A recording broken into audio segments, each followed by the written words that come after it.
I was wide awake at 4 a.m. thinking we really should have done something. He just wanted to talk. Like, he didn't want anything. He didn't ask for anything. I think he went to the water fountain. I looked down at his shoes and they were open, like two flaps open. You could see his toes. And so we thought maybe we could get him some shoes, and we gave him, what snacks we had. And then I didn't see him again for probably 6 months. If you lose contact, you are starting over. And when you're having to sleep on the streets, you also are at risk of getting everything like stolen, all your paperwork wet again, all the things that you have to move forward. We started out just trying to help Ronald get housing and food. How do we help him get to a place that is safe? And what it's turned into is this space of just a new family member, but also just a relationship that is unlike anything I've ever experienced in my life and probably ever will.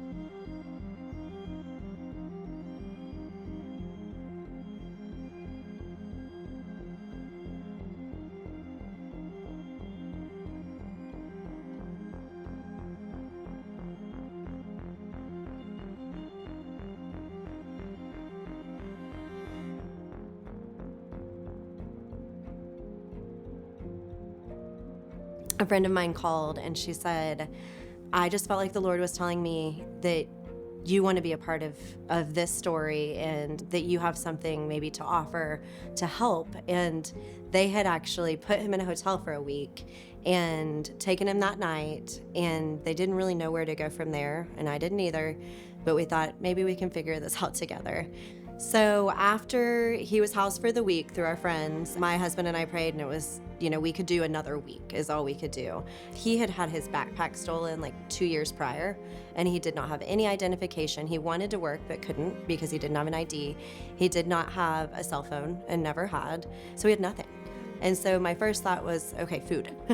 I mean, it probably took 4 or 5 phone calls, and we had been referred to someone who could directly help me through our church community, and it still took that long. They said it would be 10 days.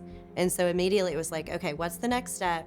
We have to have a way to communicate with him for 10 days. So I reached out through Facebook thinking maybe someone will pay for another week. It's a hard thing to ask, but it wasn't, it's a little easier when you're asking for someone else. And so I posted on Facebook, and I will never forget, I was sitting on the couch with my son, who was 7 at the time, and had put my Venmo on there, and it just started dinging over and over and over and over.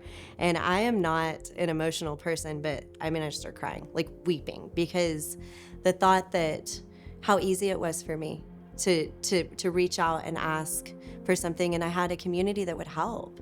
And these people didn't know him, but people want to help. It's just not knowing where to start. It took us, 3 months. He had never drawn Social Security, and he was 67, so he could have been getting it for 2 years. So we were at the Social Security office probably 4 or 5 times. And I look at it, one day we got there and they were just closed. So had someone paid to get transportation over there, they'd have to just do it again, and they probably wouldn't. I know I wouldn't. And I look back and it's I'm a mother of 2 that lives in a comfortable home. I have a good education. I have community. And there were so many days that it was I don't know what we do next. There's no way this is going to work out, because all these steps, you're calling people here and they're sending you here and then they're sending you here. And it's at some point you feel like you want to give up. When we finally got traction, we had gone to the Homeless Alliance because that was where we were told we had to start, which meant another, 20 miles from Edmond. And there we were able to meet with a caseworker. You have to get on a list, and there were at least 200 people in there that day. And so we were able to sit down. They were able to get him on a list for Section 8 housing. And incredibly, we did get an email the next morning that he had been accepted for the next step at the facility that he's now living in, which to me, I was like, okay, we're done. Little did I know, we had another probably 2 months of gathering paperwork and all sorts of background information in order to just get him to the next step of being able to interview to find out if he was a good fit for the assisted living facility. And through that meant we had to go to Social Security. He was able to to draw Social Security for the first time, which he should have been getting for 2 years, but had no one to tell him that. He also was able to get health care for the first time in probably 20 years. So that meant we had doctor's appointments to go to get some background medical information to find out if he was a good fit for where he's living now. We also had to be approved for Medicaid Advantage to be able to get into an assisted living facility, which meant a 2-hour-long conversation over the phone, and then also 2 more appointments for some nurses to come in and check him physically. And so all of that, I mean, I remember the phone call and the questions for his Advantage program interview that it was like, I cannot even imagine navigating this by myself as someone who's 67 years old, who, even if I did have a home and a background with health information, and I cannot imagine having to do that on my own if I was suffering from homelessness for years and years and years.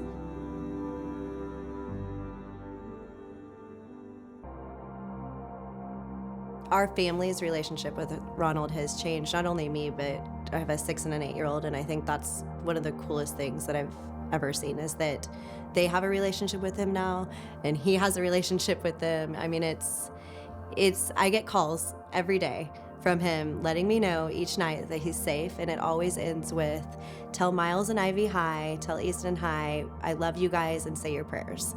And I vividly remember the first time that he left one of his voicemails and he said, I love you. And it was like, it felt like such a sweet breakthrough for all of us, for him, because I know how hard it's been for him the last few years, and for us to know that we've kind of broken down that wall of it being someone that we were called to serve, and it's just someone we love and someone that's part of our family now. And the way he sees life, the way he is appreciative, is beyond anything I've ever seen. And it's a constant reminder for me to be thankful for what I have been given, and also to use those resources now, because once you see what you see, you can't unsee it. Hello, Lord. I just want to let you know I'm in, and I'll be in, and I hope you have a good rest and good night's sleep, and be seeing you tomorrow. Have a good evening. Tell everybody I love them. Love you too. Good night.